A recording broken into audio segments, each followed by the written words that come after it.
Gujarat elections కూడా వస్తారు trend చూసుకుంటే. బీహార్ గురించి బండారు రామ్మోహన్ రావు గారు బీహార్ గురించి నెక్స్ట్ మాట్లాడదాం. సెకండ్ రౌండ్ పూర్తయింది. సెకండ్ రౌండ్ పూర్తయిన తర్వాత సెకండ్ రౌండ్ లో కూడా నవీన్ యాదవ్ లీడ్ లో ఉన్నారు. సెకండ్ రౌండ్ లో కాంగ్రెస్ పార్టీకి వచ్చిన ఓట్లు 9691, అలాగే బీఆర్ఎస్ పార్టీకి వచ్చిన ఓట్లు 8609. సో ఒక 1000కి పైగా ఓట్లతో పోస్టల్ బ్యాలెట్ నుంచి లెక్కేసుకుంటే ఫస్ట్ రౌండ్ సెకండ్ రౌండ్ కలుపుకుంటే నవీన్ యాదవ్ ప్రస్తుతానికైతే లీడ్లో ఉన్న పరిస్థితి కనిపిస్తోంది. ఇక్కడ చాలా అంశాలు ఉన్నాయి. జూబ్లీహిల్స్ ఉప ఎన్నికను ప్రభావితం చేసిన అంశాలు. సో జూబ్లీహిల్స్ ఫలితం వచ్చిన తర్వాత అది తెలంగాణ రాష్ట్ర రాజకీయాల మీద ఏం ఇంపాక్ట్ ఉంటుంది, త్వరలో జరగబోయే స్థానిక సంస్థల ఎన్నికలు అలాగే జిహెచ్ఎంసీ ఎన్నికల మీద ఎటువంటి ఎఫెక్ట్ ఉంటుంది అనే దాని మీద కూడా మనం డీటెయిల్డ్గా మాట్లాడదాం. శ్రీశైలం గారు, మీ అంచనా ఏంటి?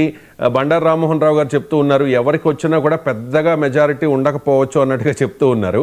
సో పెద్ద ఎత్తున బెట్టింగ్స్ కూడా జరుగుతూ ఉన్నాయి. 20,000 లీడ్ వస్తుంది నవీన్ యాదవ్ కానీ కొంతమంది, లేదు 10,000 లోపలనే వస్తుందని కొంతమంది, చాలా అంచనాలు. ఏదైనా కూడా మరికొన్ని గంటల్లోనే, గంటలు కూడా కాదు, ఒక గంటలో అయితే క్లారిటీ అయితే స్పష్టంగా వచ్చేస్తుంది. సో ప్రేక్షకులు కూడా చాలా ఇంట్రెస్ట్గా వెయిట్ చేస్తూ ఉన్నారు, చాలా ఆసక్తిగా గమనిస్తూ ఉన్నారు అసలు జూబ్లీహిల్స్ ఉప ఎన్నిక ఫలితం ఎలా ఉంటుంది అని చెప్పేసి.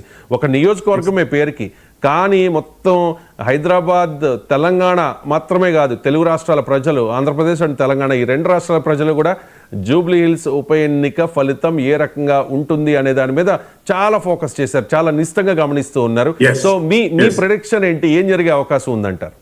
నేను రామ్మోహన్ రావు గారి వాదనను